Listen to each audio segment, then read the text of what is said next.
സ്വർണ്ണ ഉടുപ്പ് ധരിച്ചും കഴുത്തിലും കൈകളിലും കോടികൾ വിലമതിക്കുന്ന സ്വർണ്ണാഭരണങ്ങൾ അണിഞ്ഞും ഒരു കാലത്ത് വാർത്തകളിൽ നിറഞ്ഞു നിന്ന പൂനെയിലെ ഒരു ബിസിനസ്സുകാരൻ ദത്ത ഫുഗെ അദ്ദേഹത്തിന്റെ മകന്റെ മുന്നിലിട്ട് അടിച്ചു കൊന്ന വാർത്ത ഇന്നലെ എല്ലാ പത്രങ്ങളിലും റിപ്പോർട്ട് ചെയ്തിരുന്നു. ഇത് വായിച്ച സമയത്ത് എന്റെ മനസ്സിൽ ഒരു ചോദ്യം ഉരുത്തിരിഞ്ഞു.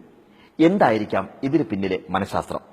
എന്തായാലും ഒരു കാര്യം ഉറപ്പാണ്, ഒരു കോട്ടൺ കുപ്പായം ഇടുന്ന സുഖമൊന്നും ഒരു സ്വർണ്ണ ഉടുപ്പിടുന്ന സമയത്ത് ഒരാൾക്കുണ്ടാവില്ല എന്നുള്ള കാര്യം ഉറപ്പ്. പിന്നീട് എന്തിനാണ് ആളുകൾ ഇങ്ങനെ ആർഭാടം കാണിക്കുന്നത്? അതല്ലെങ്കിൽ ആർഭാടം കാണിക്കുന്ന സമയത്ത് നമ്മൾ ആളുകളോട് അടുക്കുകയാണോ അകലുകയാണോ ചെയ്യുന്നത്? ഒന്ന് രണ്ട് മനഃശാസ്ത്രജ്ഞന്മാരെ വിളിച്ചു ചോദിച്ചു. അവർ പറഞ്ഞ ഉത്തരം ഇതാണ്: സോഷ്യൽ ഇൻസെക്യൂരിറ്റി ഫീലിംഗ്സ്. എന്താണ് സോഷ്യൽ ഇൻസെക്യൂരിറ്റി ഫീലിംഗ്സ്? ചില നേരങ്ങളിൽ ചില ആളുകളുടെ മനസ്സിൽ താൻ മറ്റുള്ളവരെ പോലെ സുരക്ഷിതരല്ല എന്നൊരു തോന്നൽ വെറുതെ ഉരുത്തിരിഞ്ഞുകൊണ്ടിരിക്കും. ഈ സമയങ്ങളിൽ ഇവർ തന്നേക്കാൾ ഉന്നതിയിലിരിക്കുന്ന ആളുകളുമായിട്ടായിരിക്കും തന്നെ താരതമ്യം ചെയ്യുന്നത്.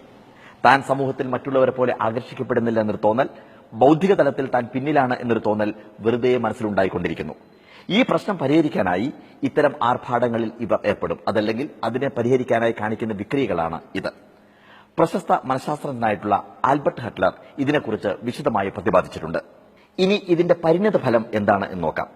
ഒരു കുടുംബത്തിലെ 3-4 ആളുകൾക്ക് മാത്രം താമസിക്കാനായി കൊട്ടാര സദൃശമായ വീട്ടിൽ 30-ൽ-അധികം മുറികൾ പണിതുവെച്ച ആളുകൾ ഉണ്ട്. ഒരാൾക്ക് മാത്രം സഞ്ചരിക്കാനായി 10-16 വില കൂടിയ കാറുകൾ വാങ്ങിക്കൂട്ടുന്നവരുണ്ട്.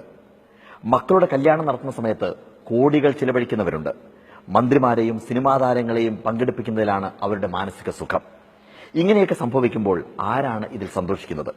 തീർച്ചയായും യാത്ര ചെയ്യുവാൻ വാഹനം വേണം, സുരക്ഷിതമായി താമസിക്കുവാൻ വീട് വേണം, ധരിക്കുവാൻ വസ്ത്രം വേണം, ഭക്ഷിക്കുവാൻ ഭക്ഷണം വേണം. ഇതൊക്കെ ആവശ്യമാണ്.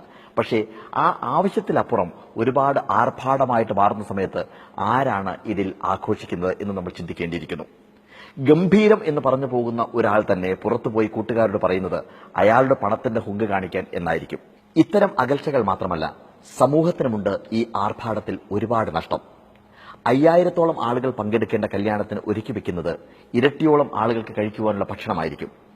രാത്രിയാവുമ്പോൾ ബാക്കിയാവുന്ന ഭക്ഷണം മുഴുവൻ പുഴയിൽ ഒഴുക്കിക്കളയേണ്ട അവസ്ഥ വരുന്നു.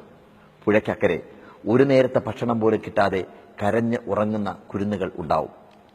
ഇതെല്ലാം നമ്മൾ മറക്കുന്നു. അതുപോലെ തന്നെ പൂക്കൾ വാങ്ങിക്കാനായി കോടികൾ ചിലവഴിക്കുന്ന ആളുകളുണ്ട്. വൈകുന്നേരമാകുമ്പോഴേക്കും ഈ പൂക്കളെല്ലാം പൊഴിഞ്ഞു പോകും. കല്യാണത്തിൽ പങ്കെടുക്കാൻ വരുന്ന ഓരോരുത്തർക്കായി ഓരോ ലിറ്റർ മിനറൽ വാട്ടർ കൊടുത്തു കഴിഞ്ഞതിന് ശേഷം അതിൽ നിന്ന് ഒരു റിക്ക് മാത്രം കുടിച്ച് ബോട്ടിൽ വലിച്ചെറിയുന്ന സമയത്ത് ഒഴുകിപ്പോകുന്ന വെള്ളത്തിന്റെ നഷ്ടം ആ വ്യക്തിയുടേത് മാത്രമല്ല, നാടിന്റേത് കൂടിയാണ്. ഇവിടെ എന്റെ ഫേസ്ബുക്ക് കൂട്ടുകാരുടെ ഉത്തരം അറിയാൻ ഞാൻ കാത്തിരിക്കുന്നു. എന്താണ് ഈ ആർഭാടത്തിന് പിന്നിലുള്ള മനഃശാസ്ത്രം? ഒരു കാര്യം വ്യക്തമാണ്, നമുക്ക് ഈ ലോകത്ത് വിലയ്ക്ക് വാങ്ങിക്കാവുന്നതും വാങ്ങിക്കാൻ സാധിക്കാത്തതും ഉണ്ട്. എത്ര വലിയ മണിമാളിക വേണമെങ്കിലും നമുക്ക് വാങ്ങിക്കാം, പക്ഷേ വീട്ടിൽ മനസമാധാനം വാങ്ങിക്കാൻ നമുക്ക് സാധിക്കില്ല. എത്ര വില കൂടിയ കിടക്ക വേണമെങ്കിലും വാങ്ങിക്കാം, പക്ഷേ ഉറക്കം വിലയ്ക്ക് വാങ്ങിക്കാൻ സാധിക്കില്ല. വലിയ ഗ്രന്ഥങ്ങൾ നമുക്ക് വിലയ്ക്ക് വാങ്ങിക്കാം, പക്ഷേ അറിവ് വിലയ്ക്ക് വാങ്ങിക്കാൻ സാധിക്കില്ല. ഇവിടെ നമ്മൾ സ്വയം ചോദിക്കേണ്ടതുണ്ട്, സ്വർണ്ണക്കുപ്പായം അണിയുന്നതാണോ സ്വർണം പോലെ ഒരു മനസ്സുണ്ടാക്കുന്നതാണോ പ്രധാനം എന്നുള്ള കാര്യം. കുപ്പായം വാങ്ങിക്കുന്നതിൽ യാതൊരു അർത്ഥവുമില്ല. അതേസമയം സ്വർണം പോലുള്ള ഒരു മനസ്സുണ്ടാകണമെങ്കിൽ നമ്മൾ തന്നെ മനസ്സ് വെക്കണം.